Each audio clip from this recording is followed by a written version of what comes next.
کہ محمد صلی اللہ علیہ وسلم نے خود تصنیف کی ہے، تو اب سن لو کہ شروع اللہ کے نام سے کہ ہم بھی قسم کتاب مبین کی کہ ہم نے اسے بڑی خیر و برکت والی رات میں نازل کیا ہے۔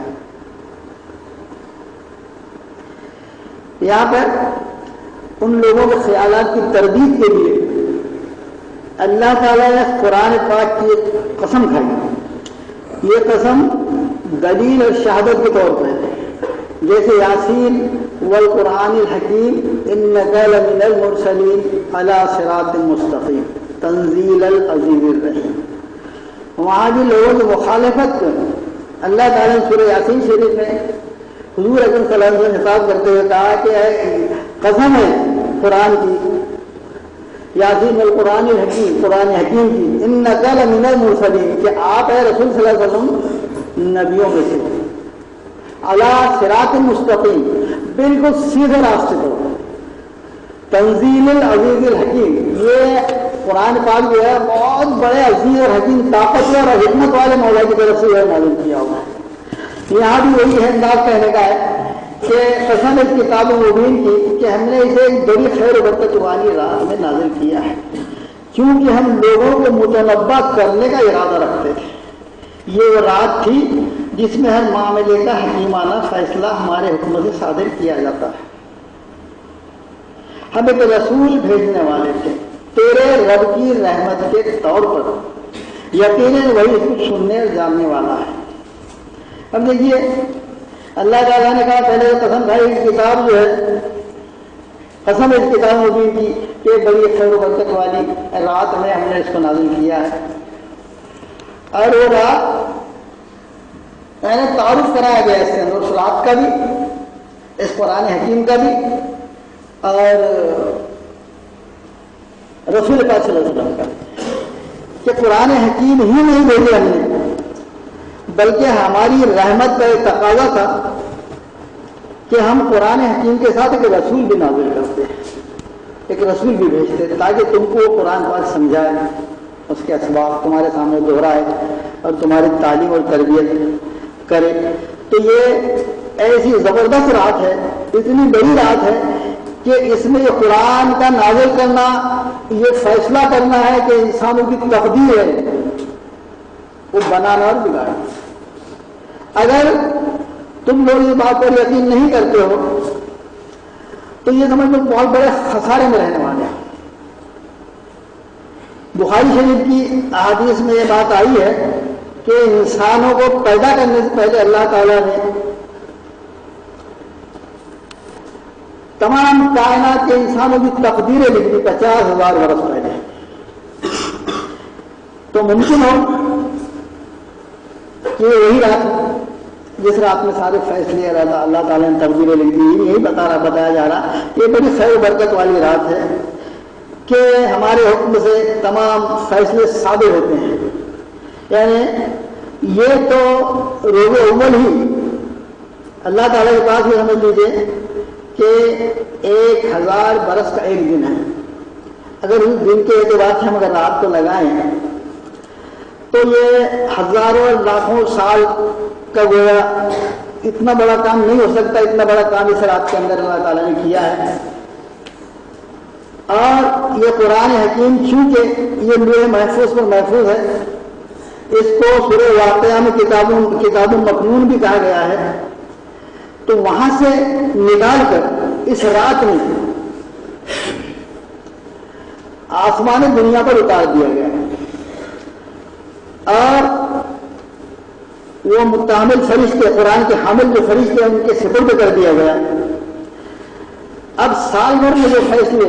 کس کو قوم کو تباہ کرنا ہے، کس قوم کو اوپر لے کر جانا ہے، کس کو پرائم منسٹر وزیر اعظم بنانا ہے اور کس کو سولی پر لٹکانا ہے، یہ تمام فیصلے اس رات میں ہو جاتے ہیں اور کارکن فرشتوں کے حوالے یہ فیصلے کیے جاتے ہیں۔ یہ رمضان کے بعد مشتاق احمد کی فلاں تاریخ کو موت ہونی ہے، یہ فیصلہ ان کے پاس دیا جاتا ہے اور اس فیصلے کو اس ٹائم میں آ کر برابر مشتاق احمد کی جان نکالنے والے ہیں۔ اس طریقے سے ساری دنیا کے جو بھی کام ہو رہے ہیں، جو بڑے ہو رہے چھوٹے، اس رات کے اندر اللہ تعالیٰ کا حکیمانہ فیصلہ ہے کہ اللہ تعالیٰ اس رات کے اندر اس سارے فیصلے کر دیتے ہیں۔ ہم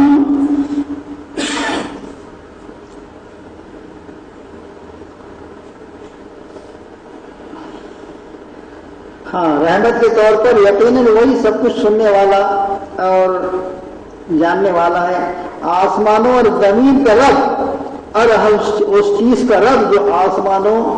کے اور زمین کے درمیان ہے۔ اگر تم لوگ واقعی یقین رکھنے والے ہو،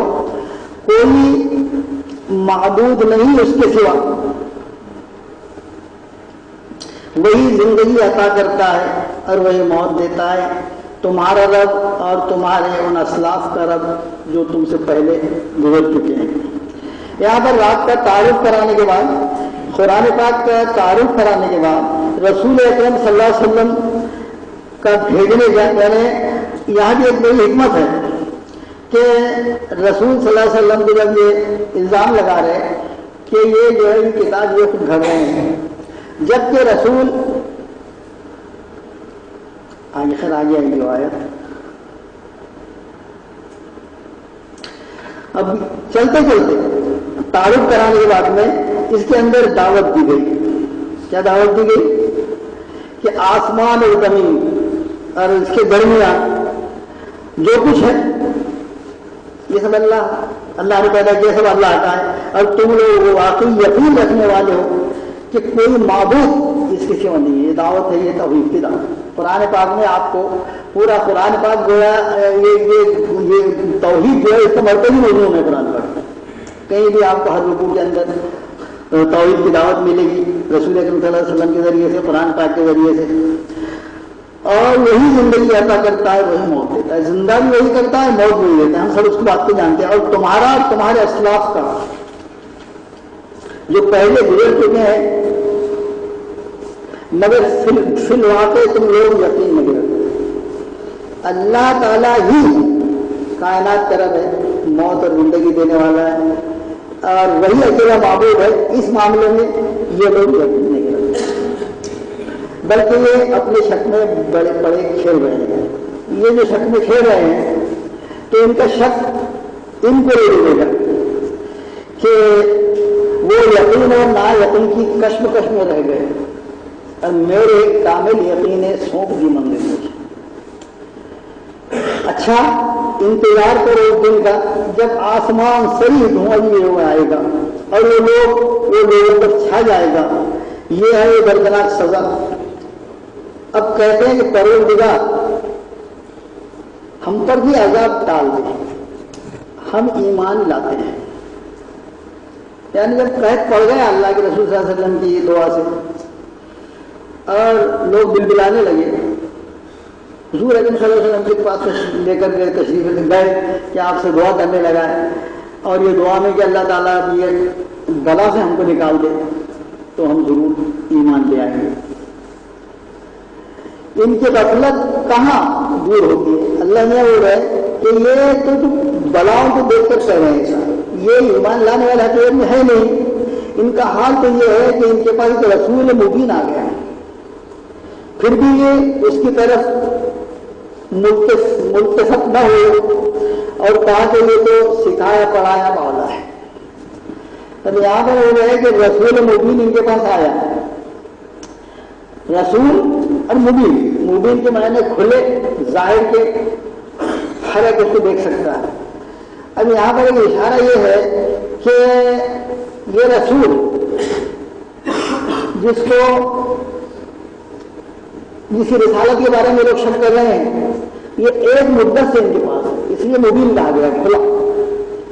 40-41 سال سے یہ اس کے چال چلن، اس کی سیرت و کردار، ان کے اندر ایک طلا بڑا ہے، انہوں نے سب دیکھا ہے، خود گواہی دی، کئی بار گواہی دی کہ آپ بالکل سچے ہیں۔ خود جب آپ نے پہلی بار دعوت دی توحید کی کوئی صفحہ کے اوپر، تو آپ نے پہلے ان سے اقرار کروایا کہ تم جانتے ہو اگر میں یہ کہوں کہ اس وادی کے پیچھے سے پہاڑ کے پیچھے سے ایک فوج آ رہی ہے تمہارے پر حملہ اور ہونے والی ہے، تو کہ تم یقین کرو گے؟ تو بولے سب نے بولے بالکل یقین کریں گے۔ کیوں کریں گے؟ تو اے محمد صلی اللہ علیہ وسلم تم نے اب تک جھوٹ نہیں بولے، اب تک دھوکہ نہیں دیا، یہ اللہ تعالیٰ نے کئی بار ان سے شہادت نہیں دیا۔ اب یہاں پر بول رہے اللہ نے، یہاں ابھی اگر ہم کو جانا نہیں ہے تفصیل میں، اللہ نے یہاں پر بول رہا ہے کہ رسول مبین ان کے پاس آ گیا، یہ سمجھ نہیں رہے کتنا سچا اور صحیح آدمی ہے، لیکن ان کی نیش اقرب کے اندر کی برائی یا خرابی بڑی ہوئی ہے کہ اس کو سچا جانتے ہوئے بھی اس دعوت کو قبول کرنے سے قبول نہ کرنے کی جو ہے انہوں نے ٹھانی ہے کہ یہ ایک رسول کو جو ہے جو اپنے ان کے منہ میں آ رہا کہہ رہے ہیں ہم ذرا عذاب ہٹائے دیتے ہیں۔ اللہ کا بول رہا ہے کہ ٹھیک ہے